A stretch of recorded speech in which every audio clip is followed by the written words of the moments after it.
بسم اللہ الرحمن الرحیم، السلام علیکم۔ میں ہوں عرفان مصطفیٰ صحرائی اور آپ دیکھ رہے ہیں پروگرام مدار۔ اور آج بات ہوگی اس کھیل کی جس کا پورا اسکرپٹ شاید آپ کے سامنے آنے ہی نہیں دیا جا رہا۔ پاکستان کی سیاسی بساط پر مورے ہلائے جا چکے ہیں، چلیں چلی جا چکی ہیں، لیکن تماشائی بنی عوام کو اب بھی اندھیرے میں رکھا جا رہا ہے۔ وفاقی دارالحکومت میں کھڑے ہو کر طاقت کے سب سے بڑے ایوان کے اندر سے خود وفاقی وزیر داخلہ محسن نقوی نے ایک ایسا بم پھوڑا ہے جس نے اقتدار کے گلیاروں میں زلزلہ برپا کر دیا ہے۔ وزیر داخلہ کہتے ہیں کہ پاکستان کا گورننس سسٹم مکمل طور پر ناکام ہو چکا ہے، یہ تباہ ہو چکا ہے۔ اب ذرا ٹھہریے اور سوچئے، اگر حکومت کا اپنا وزیر داخلہ یہ تسلیم کر رہا ہے کہ نظام حکومت فیل ہو گیا ہے تو پھر اس ملک کو چلا کون رہا ہے؟ کیا یہ اعتراف جرم نہیں یا کسی بڑے آپریشن کی تیاری ہے؟ سوال یہ ہے کہ اس تباہی کا حل نئے صوبے بنانا ہے یا اس پورے گلے سڑے نظام کی جڑیں اکھاڑ پھینکنا اصل ضرورت ہے؟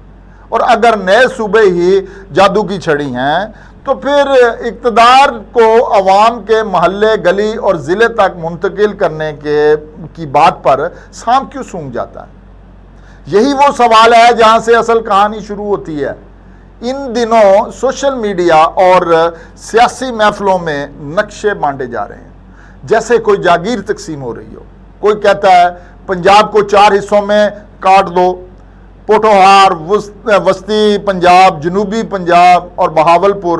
کوئی سندھ کی چھاتی پر لکیر کھینچ کر کراچی اور مہران صوبے کے دعوے کر رہا ہے۔ یاد رکھیے، کسی واٹس ایپ فارورڈ یا سوشل میڈیا کی افواہ کو آئینی ترمیم نہیں کہا جا سکتا، لیکن سیاست میں دھواں وہیں سے اڑتا ہے جہاں آگ لگی ہو۔ آخر پاکستان کے انتظامی نقشے کو تبدیل کرنے کی یہ مہم اچانک اتنی اہم کیوں ہو گئی؟ چلیے سب سے بڑے صوبے پنجاب کا پوسٹ مارٹم کرتے ہیں۔ سب سے زیادہ آبادی، سب سے بڑی معیشت اور سب سے بڑا سیاسی وزن، یہی ایک تضاد یہاں لیکن ایک تضاد دیکھیے جو آپ کی عقل کو دنگ کر دے گا۔ ایک طرف پنجاب کو تقسیم کرنے کا شور ہے تو دوسری طرف دعوے کیے جا رہے ہیں کہ ہم بلدیاتی نظام کو بااختیار بنا رہے ہیں۔ میں پوچھتا ہوں، اگر آپ کا بلدیاتی نظام واقعی ٹھیک کام کر رہا ہو تو کیا کسی نئے صوبے کی ضرورت باقی رہتی ہے؟ اب تصور کیجئے، آپ کے محلے کی سڑک ٹوٹی ہوئی ہے، گٹر ابل رہے ہیں، پینے کا صاف پانی نہیں آ رہا، تجاوزات کا راج ہے۔ اب اس چھوٹے سے مسئلے کے لیے عام آدمی کہاں جائے؟ لاہور کے بڑے افسروں کے دفتروں کے چکر کاٹے، وزیر اعلیٰ کے ہیلی کاپٹر کا انتظار کرے یا اپنے علاقے کے منتخب اور بااختیار میئر کا گریبان پکڑے؟ حقیقی بلدیاتی نظام کا مطلب ہی یہی ہے کہ حکومت عوام کے قدموں میں ہو، عوام کو حکومت کے پیچھے لاہور یا اسلام آباد کے دھکے نہ کھانا پڑے۔ لیکن یہاں اصل بیماری کچھ اور ہے۔ مسئلہ صوبوں کا سائز نہیں، مسئلہ اقتدار کی مرکزیت ہے۔ اگر بیوروکریسی وہی ہٹ دھرم رہے، اگر سیاسی مداخلت کا کینسر قائم رہے، اگر کرپشن اور سفارش کا بازار یوں ہی گرم رہے تو آپ 4 صوبے بنائیں یا 24، عام آدمی کی قسمت نہیں بدلے گی۔ نیا صوبہ بنے گا تو کیا ہوگا؟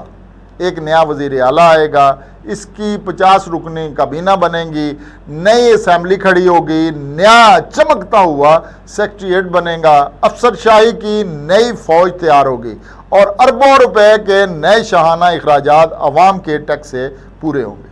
لیکن اگر اس سب کے بعد بھی عام آدمی کے محلے کی سڑک ٹوٹی رہی تو عام آدمی چیخ کر پوچھے گا، صاحب نقشہ تو بدل گیا، میری زندگی کب بدلے گی؟ اور اب آئیے پنجاب کے اس کسان کی طرف جسے اس ملک کی معیشت کی ریڑھ کی ہڈی کہا جاتا ہے، لیکن آج اسی کسان کی پیٹھ پر حکومتی پالیسیوں کے کوڑے برسائے جا رہے ہیں۔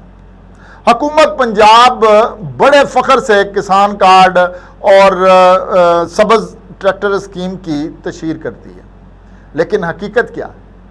کسان کارڈ جیب میں لیے کسان سڑکوں پر رول رہا ہے۔ احتجاج اتنا شدید ہو چکا ہے کہ کسان تنظیموں نے براہ راست وزیر اعلیٰ مریم نواز کے استعفے کا مطالبہ داغ دیا۔ آخر ایسا کیا ہوا کہ دھرتی کا سینہ چیر کر اناج اگانے والا کسان حکومت کے خلاف یوں بگڑ بن گیا؟ انکشاف سنیے۔ گندم کی بے جا درآمد اور مقامی فصل کو سستے داموں کوڑیوں کے بھاؤ خریدنے کی پالیسی نے کسان کو زندہ درگور کر دی۔ کسان تنظیمیں اربوں روپے کے نقصان کا رونا رو رہی ہیں۔ یہ اب صرف ایک زرعی یا معاشی بحران نہیں رہا، اس نے ایک گہرا سیاسی رخ اختیار کر لیا۔ جب کسان سڑک پر آتا ہے تو وہ صرف اپنی فصل کی قیمت نہیں مانگتا، وہ حکمرانوں کی نیت پر سوال اٹھاتا ہے، اور جب یہ احتجاج بڑھتے بڑھتے استعفے کی گونج بن جائے تو یہ اقتدار کے لیے خطرے کی گھنٹی بن جاتا ہے۔ ایک طرف وزیر داخلہ محسن نقوی اسلام آباد میں بیٹھ کر پورے نظام حکومت کے فیل ہونے کا ڈنڈورا پیٹ رہے ہیں، اور دوسری طرف پنجاب کا کسان سڑکوں پر حکومت کا تختہ الٹنے نکل رہا ہے۔ کیا یہ صرف ایک اتفاق ہے یا اسکرپٹ کے دونوں حصے اس میں جڑے ہوئے؟ اس کا حتمی جواب تو وقت دے گا، لیکن تاریخ گواہ ہے کہ جب معاشی احتجاج اور انتظامی اصلاحات کی بحث ایک ساتھ تیز ہو جائے تو اقتدار کا بما کسی بھی وقت جو ہے وہ اٹھ سکتا ہے۔ لیجئے اب ذرا شہروں کا حال دیکھ لیتے ہیں۔ لاہور پھیل رہا ہے، کراچی آبادی کے بوجھ تلے دم توڑ رہا ہے۔ راولپنڈی، فیصل آباد، ملتان اور پشاور مسائل کا گڑھ بن چکے۔ کیوں؟ کیونکہ ہم شہر بناتے ہی نہیں، ہم صرف آبادی پھیلاتے ہیں۔ پہلے مافیا ہاؤسنگ سکیموں کا گیٹ کھڑا کرتا ہے، پلاٹ بیچتا ہے، پھر برسوں بعد وہاں سڑک، سیوریج اور پانی کے مسائل جو ہے وہ جنم لیتے ہیں۔ یہ شہری منصوبہ بندی نہیں، یہ مسائل کا ڈھیر لگایا جاتا ہے۔ پاکستان کو پلاٹوں کی کالونیاں نہیں، ماسٹر پلان انڈسٹریل سٹیز اور ٹریڈ سٹیز اور ٹیکنالوجی سٹیز چاہیے، جہاں گھر کے ساتھ روزگار بھی ہو۔ اب ذرا ہم رخ کرتے ہیں سندھ کا، جہاں نئے صوبوں کی بحث چھڑتے ہی پیپلز پارٹی کے اندر کھلبلی مچ گئی۔ وزیر اعلیٰ مراد علی شاہ اور سندھ اسمبلی نے کراچی کو الگ صوبہ بنانے کے خلاف دھڑا دھڑ قراردادیں پاس کر دی ہیں۔ دوسری طرف ایم کیو ایم اصرار کر رہی ہے کہ نئے انتظامی یونٹ ناگزیر ہے۔ یہاں بھی میں وہی سوال دہراتا ہوں، کیا کراچی کے مسائل کا حل سندھ کو توڑنا ہے یا کراچی کو اس کا جائز حق اور ایک حقیقی با اختیار میئر دینا؟ کراچی کا مسئلہ پانی، ٹرانسپورٹ، صفائی اور سب سے بڑھ کر مالی اختیارات کا ہے، لیکن صوبائی حکومتیں اپنا اقتدار نچلی سطح پر منتقل کرنے کے لیے تیار ہی نہیں، اور اس پورے کھیل کے پیچھے جو سب سے بڑا نام ہے وہ ہے آصف علی زرداری۔ سندھ کے وحدت پر آنچ آنے کا مطلب ہے پیپلز پارٹی کی سیاسی جڑیں ہل جانا۔ اگر وفاق اور صوبوں میں کشیدگی بڑھتی ہے تو زرداری صاحب کے لیے اس معاملے سے لا تعلق رہنا ناممکن ہوگا۔ سیاسی توازن کا ذرا سا بھی بگڑنا صرف سندھ نہیں، پورے وفاق کی حکومت کو تاش کے پتوں کی طرح گرا سکتا ہے۔ اب جیسے خیبر پختونخوا میں ہو رہا ہے مرکز اور صوبے کی جنگ، اسلام آباد مارچ کی دھمکیاں، احتجاج کے شور میں اصل عوامی مسائل کہیں دب گئے۔ حکومت گرانا تو سیاستدانوں کا پسندیدہ مشغلہ ہے، لیکن حکومت گرا کر عوام کو کیا دیا گیا؟ کتنے اسکول، کتنے اسپتال، کتنے روزگار، اس کا جواب کسی کے پاس نہیں۔ ناظرین، پوری تصویر کو ایک ساتھ دیکھیں۔ پنجاب کی تقسیم کا شور، سندھ کی مزاحمت، کسان کا غصہ اور مرکز و صوبوں کی چپکلش، یہ الگ الگ کہانیاں نہیں ہیں، یہ پاکستان میں طاقت کے نئے توازن بنانے کا کھیل ہے۔ نئے صوبے بنانے ہیں تو کوئی جو ڈھونگ رچانے کے بجائے نئے صوبے بنانے کا قومی فارمولہ بنانا چاہیے، جس میں آبادی، رقبہ، وسائل، ریونیو اور سب سے بڑھ کر عوام کی رائے کو معیار بنانا چاہیے۔ ورنہ آج ایک لکیر کھینچیں گے، کل دوسرا مطالبہ اٹھے گا اور پاکستان انتظامی اصلاحات کے بجائے تجربات کی لیبارٹری بن کر رہ جائے گا۔ یاد رکھیے، نیا صوبہ صرف نقشہ بدلتا ہے، جبکہ نیا با اختیار نظام زندگی بدلتا ہے۔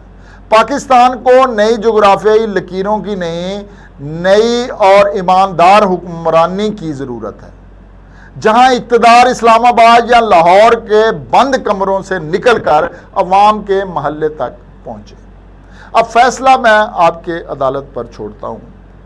آپ کے خیال میں پاکستان کا علاج نئے صوبے ہیں یا ایک طاقتور با اختیار بلدیاتی نظام؟ کسانوں کے اس غصے کے پیچھے آپ کو صرف معاشی بدحالی نظر آتی ہے یا کوئی گہرا سیاسی دباؤ؟ کمنٹس میں اپنی رائے کا اظہار ضرور کیجئے گا، کیونکہ پاکستان کا اگلا بڑا سوال یہ نہیں ہوگا کہ نیا صوبہ کہاں بنے گا، بلکہ یہ ہوگا کہ عوام کو ان کا اصل اختیار آخر کب ملے گا۔ اپنے میزبان کو اجازت دیجیے۔ اللہ نگہبان۔